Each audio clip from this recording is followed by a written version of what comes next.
Imagine this. A game, right? Created by a 16-year-old in just 3 days. Just 3 days. And it completely shattered, every major gaming record in 2025. Sounds like fantasy, but it's real. Exactly. Yeah. That's the story of Grow a Garden. So for this deep dive, we've dug into the stack of sources you sent us, articles, research papers, some insider notes too, all about this free-to-play farming simulator on Roblox. Right. The platform is key here. Absolutely. And our mission today is really to unpack how. How did this, seemingly simple game hit these unbelievable player counts? And really change the game, so to speak, for the whole industry. Yeah, redefined what seemed possible. So for you, the listener, think of this as a shortcut. We're trying to get to the heart of this phenomena. Packed with some surprising stuff, actually. Aha moments about marketing, psychology. Like strategy. Definitely strategy. Okay, so let's unpack this because the numbers, Yeah. they're just staggering. They really are. It launched March 25th, 2025.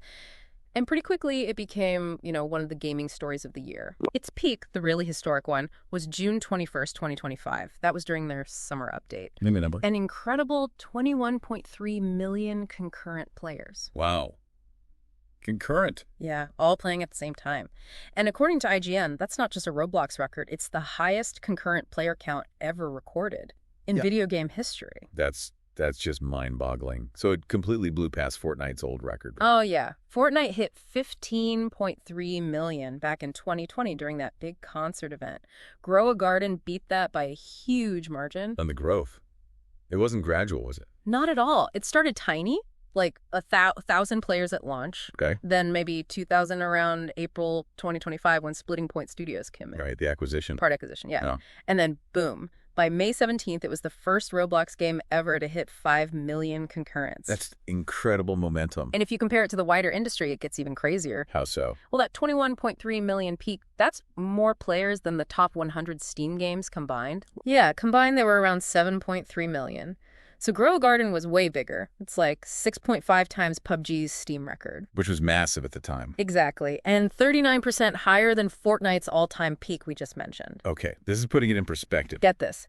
Its peak player count was 57% of Steam's entire platform peak across all games on Steam. 57% Yes. of all of Steam. I don't even have words for that. It's hard to grasp the scale. And it wasn't just a flash in the pan, right? The overall engagement was huge, too. Totally. As of that June 21st date, it had hit 9.3 billion total visits. Billion with a B. Yep. And it was the fastest Roblox game to reach 1 billion visits. Took just 33 days. Why? Plus, over 3.5 million favorites on the platform. And a big chunk of the players, about 35%, were under 13. Okay, so who actually made this thing? The origin story is pretty interesting based on the sources. It really is. And it speaks to how a simple idea just took off. It was originally created by this anonymous 16-year-old developer. Known as BMW Lex. Right. And get this, the first version, built in 3 days. 3 days. That really shows you what's possible on Roblox, doesn't it? Absolutely. But things really shifted when Jensen Madsen's studio, Splitting Point Studios, acquired a share in April 2025. Okay, so it wasn't just the original kid anymore. No, BMW Lux still holds 50%, so significant ownership, but Splitting Point has a major share, and there's another studio, Do Big Studios, based in Florida. You have smaller piece. Minority stake, yeah. Though the sources mentioned they've gotten some criticism for pushing monetization a bit hard. Interesting dynamic. So beyond the numbers and the backstory, what about the game itself? What actually hooked people? What was the core loop? Well, what's fascinating is how simple it was, fundamentally. It's a classic farming sim.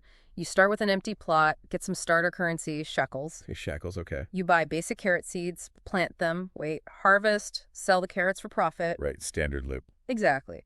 Then you reinvest in better seeds, maybe fancier plants, better equipment. But the key differentiator, and this is huge, idle mechanics. Your plants kept growing even when you were offline. Okay, so you didn't have to be constantly logged in. Precisely. Which made it super appealing for casual players or people who are busy, You could just check in a few times a day. That definitely lowers the barrier to entry, boosts retention too, I bet. Massively. It sort of respects your time, which a lot of games don't. So, it sounds great. Yeah. But it's free to play. Yeah. How did they actually make money? What was the catch, if any? Right, it's a freemium model. They use Robux, which is Roblox's built-in premium currency. Okay. And what could you buy with Robux? Things to speed stuff up, mostly. cut down wait times for crops. Also some perks, premium seeds, special equipment. Convenience. Yeah, mostly convenience, although you could also spend Robux to steal crops from other players. Oh, interesting. A little PvP friction there. A little bit, yeah. And it worked incredibly well. Reports mention players spending like hundreds of thousands of Robux on these features. Wow. And there was something else too, right, about secondary markets. Yeah, this is pretty wild. Even though it's against Roblox's rules, a huge unofficial market popped up. Like selling game items for real money. Exactly. On Discord, eBay, Bloomberg actually reported millions of dollars changing hands weekly through these channels. Weekly. For virtual carrots. Well, for rare items, limited seeds, that kind of thing, it shows how much real-world value players put on this stuff. That's incredible. The numbers are one thing, but reading through the sources, what really blew me away was the psychology they used. Can you break that down? Absolutely. And this is key, I think. If you look at the sources, Grow a Garden's marketing, its whole design really, was psychology first, not tech first. What do you mean by that? Like, their most powerful tool wasn't some fancy graphics engine. It was using micro-FOMO, fear of missing out. How'd I do that? Through the in-game shop. It refreshed its inventory every 5 minutes. Every 5 minutes. Yeah, tiny window. So it created this constant sense of urgency. You had to keep checking back, or you might miss a rare seed or item. Ah, I see. So it drove that daily active user number through the roof. Exactly. It turned a simple farming game loop into something almost addictive. Tapping into those reward pathways in the brain, like collecting or even gambling. So the lesson there for, say, any product, not just games. It's that creating small, regular moments of scarcity or opportunity can keep people engaged way more consistently than big occasional events. That makes sense. Did it feel manipulative, though, or was it just effective? It seemed effective because it was paired with other things. Like, perhaps the most sophisticated bit was using variable ratio reinforcement. Okay. Sounds complex. Like slot machines. Kind of. They did it through random weather effects. Sometimes out of the blue, you get a massive harvest bonus or some other random positive event. So you never knew when you might get lucky. Exactly. It's the most addictive reward schedule. It kept people playing longer, hoping for that random windfall. Every harvest felt like pulling a lever, potentially. And beyond that, just simple stuff. Every click, every action gave immediate feedback, little sounds, visual pops. Satisfying little loops. Yeah, positive psychological feedback. It builds emotional attachment. It really shows how important that instant gratification is, even tiny bits of positive reinforcement. Yeah, even simple animations or sounds can make a huge difference in how something feels. Definitely builds loyalty over time. Okay, so the individual psychology was dialed in, but they also seem to have cracked the community and virality aspect. How did they get players to basically do their marketing for them? They really did. And I think one of the smartest things they did was prioritize cooperation over competition. Which is unusual for games, right? Especially massively popular ones. Very unusual. Most games focus on leaderboards, rivalry. Grow a Garden fostered an environment where helping newbies was common, sharing tips, celebrating each other's big harvests. So it felt less intimidating, more welcoming. Exactly. It lowered social anxiety, made it appeal to a much broader audience, including younger kids and more casual players. And that led to word of mouth. Massive organic growth. If you have a positive, supportive experience, you're much more likely to tell your friends, hey, come play this with me. That makes total sense. The lesson being, if you're building anything that involves people, focus on bringing them together. Shared positive experiences create stronger bonds and more sustainable growth than trying to make everyone compete. And the virality wasn't just talking, right? They designed it to be shared visually, too. Oh, absolutely. The look of the game, the way you could arrange your garden, the big flashy harvest numbers, it was all super optimized for screenshots and short videos. For TikTok and Instagram. Perfect for TikTok and Instagram. People's gardens became these visual achievements. So you got millions of organic videos, posts, free marketing, potentially worth millions of dollars. So the takeaway there is build sharing into the product. Don't just bolt it on later. Precisely. Make it easy. Make it rewarding for users to create and share content about your product. Turn every user into a potential ambassador. And they actually incentivized that directly too, didn't they? The referral system. Yeah, that was clever. If you played with friends who you referred, you both got a 10% bonus on your earnings in the game. Simple but effective. Very. It felt natural, not forced, a genuine win-win. It just amplified that authentic word of mouth. Okay, so great game design, smart psychology, brilliant community building, but they also really understood the platform, Roblox itself. How crucial was that? Oh, it was critical. You can't separate the game's success from Roblox. The team clearly understood Roblox's discovery algorithm. How it decides which games to show players. Exactly. Particularly a newer metric rewarding intentional co-play, games where friends actively choose to join each other. Tying back to that cooperative design. Precisely. By optimizing for that, for high social engagement, Grow a Garden stayed at the top of the recommendations. Constant visibility to millions of potential new players. So understanding your distribution platform's quirks is key. It's essential. Whether it's Roblox, the App Store, TikTok's algorithm, you have to optimize for how people discover things there. It's vital for organic reach. And they kept feeding the beast, so to speak. Kept things fresh. They did. Weekly content updates, new crops, little events, new features. It prevented the game from ever feeling stale. Kept that novelty factor high. Yeah, built anticipation, leveraged that novelty bias to stay trending. But maybe the most counterintuitive strength was just how simple it was. We talk about the loop, but the onboarding too. Radically simple. The entire tutorial was basically buy seeds, plant seeds, sell crops. 3 steps. You could understand the entire game in 60 seconds. Wow. No complex menus, no lengthy explanations. None. It eliminated that cognitive load, that decision paralysis you get with complex games. That made it accessible to literally anyone, from a 6-year-old to a 60-year-old. And that simplicity itself became a marketing tool. Absolutely. It was so easy to explain to a friend, hey, you just plant stuff and sell it, it grows while you're gone. That massively lowered the barrier for word of mouth. So the lesson. Complexity can kill virality.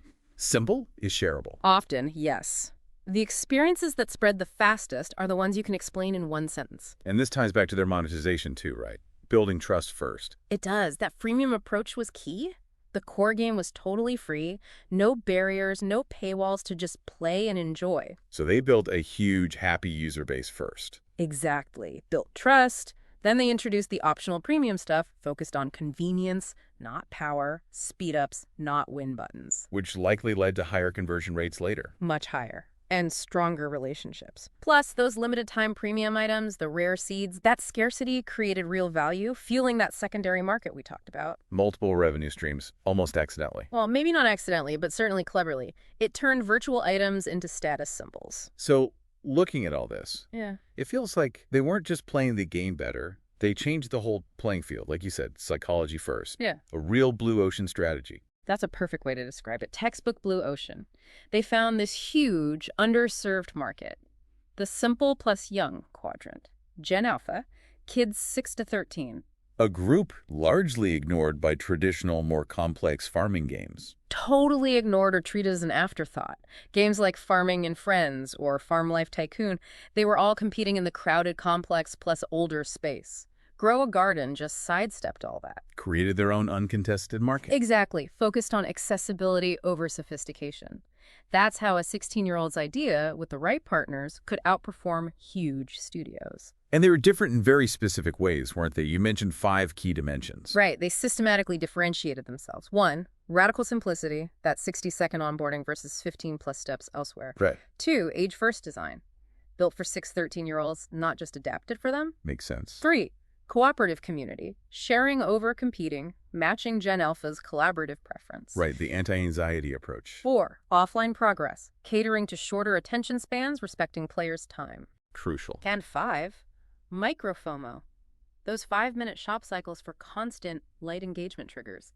Things competitors couldn't just copy overnight. And they knew exactly who they were targeting within that blue ocean. Oh, yeah. Super focused. They captured like 70% of their addressable market. Primary target, 6 10-year-olds. That was 45% of users. High volume growth. The Emma persona wanting easy fun. Exactly. Easy and fun messaging. Then the secondary segment, 11 13-year-olds. That was 25%. High monetization value. The Alex persona wanting status, collectibles. Right. Cool and trendy messaging. But they still appealed broader nostalgic millennials, parents liking the safety, even some core gamers respecting the phenomenon. Their value proposition was crystal clear then. Super clear. Something like, for young kids and casual players wanting instant fun without hassle, we're the easy farming game with offline growth. Unlike complex or competitive games, we offer stress-free community play you can learn in 60 seconds. And the proof was in the pudding. The metrics were off the charts compared to industry standards. Way off. Day one retention over 85% versus maybe 40-60% average. Monthly organic growth over 500% versus maybe 20-50%.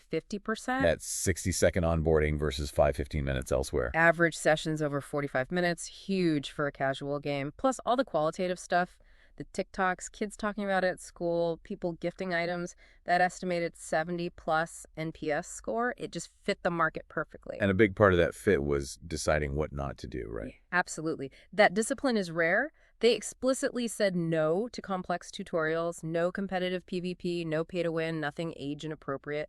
Kept the focus laser sharp. Now, it wasn't all smooth sailing. There were some controversies mentioned in the sources. Right. TD Cowen, the investment bank, initially flagged potential bot activity. They later retracted the fraud allegations but did note some weird geographic patterns in account creation. And Roblox defended the game. Yeah, Roblox maintained it was legitimate traffic, and then there were some serious personal allegations against the original developer, BMW Lux doxing, scamming claims. Did that impact the game's growth? Surprisingly, not significantly, according to the sources. The player base seemed largely unaffected, though looking forward, some analysts, like Hedgeye, do question if they can sustain those absolute peak numbers long-term, even though daily players remain very high, around 3 million. Okay, so zooming out, what does this all mean? What are the bigger implications here, beyond just Grow a Garden or even Roblox? Well, if we connect this to the bigger picture, Grow a Garden's success isn't just about gaming, it's kind of a blueprint. For any product. Yeah, potentially any product seeking market dominance. It proves that simple, accessible ideas, even from small teams, can genuinely compete with and even surpass huge established players, especially in terms of engagement. Validates that whole democratized creation model, like on Roblox. Definitely. And it really put Roblox on the map as a platform capable of hosting experiences that rival the biggest names in entertainment. So for you, the listener, thinking about your own field, what are those core lessons distilled down? I think there are 5 main takeaways that apply almost anywhere. First, psychology often matters more than technology. Understanding why people do things beats just having flashy features. Okay, number 1. Second, community beats competition.